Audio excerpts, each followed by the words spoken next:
Now, it seems like a lot of people don't like me. I think there's been a misunderstanding. I wrote a book, and maybe that was my mistake, but I wanted to show people the sacrifices that he makes. For you, for me, for everybody, and the extraordinary love he has. See, actually, let me start from the beginning. My name is Jonah Ben Amite, and I'm from Gath Hefer. Yes, Gath Hefer. It's a tiny little spit of land out there. I usually say it's near Carmel's Mount, and it's 8 hours walk if you take the right route. People look at my life and they think they know what it's about. Like, I'm the example of prideful Christians can come and read and get an eyeful of a selfish, arrogant Pharisee. You look at me with enmity, but you misunderstand me. After all, I did write the book. In fact, let's skip any type of a hook.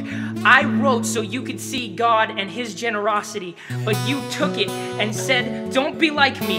What does that say about you?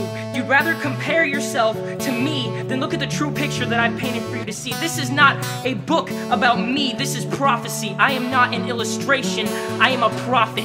I chose to write you to make sense of nonsense, to show you the picture of things to come. Oh, holy ones, give me the words to show that God has come.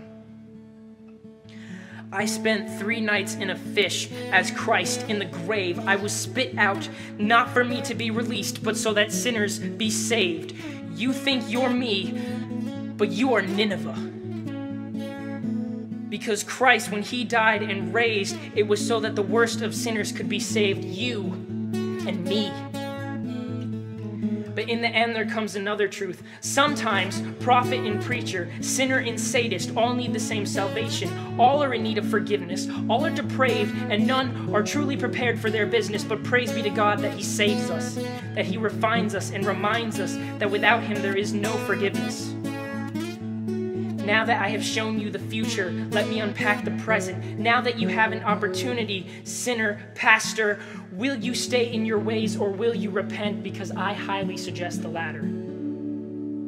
Stop trying to climb Joseph's ladder and pretend that you can see like the divine, because trust me, you don't have the mind to hold the knowledge of a star breather, of a human heart healer, of a prophet raiser and grave stealer, of a prophet providential patriarch who made kings low and crafted a mighty ark to save those who have been left for his promise. I'm getting off topic.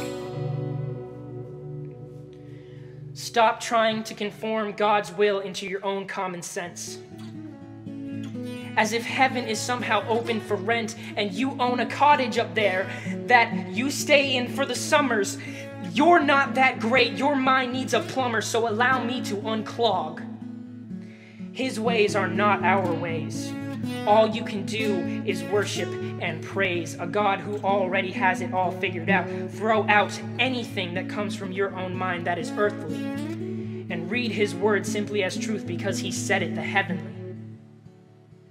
And it's not going to seem like you want it to be. Sigh, because sin has put a log in your eye. Would you rather wait until God's judgment makes you learn, or will you repent, confess, and take him at his word?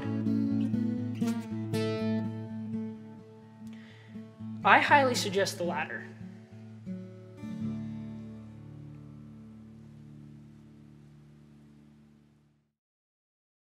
And so it's just kind of him explaining that it's not allegory. Like, his life is a meaningful story. That's important for you to know the lesson too. I wish her well, and it's hard to think that now she's in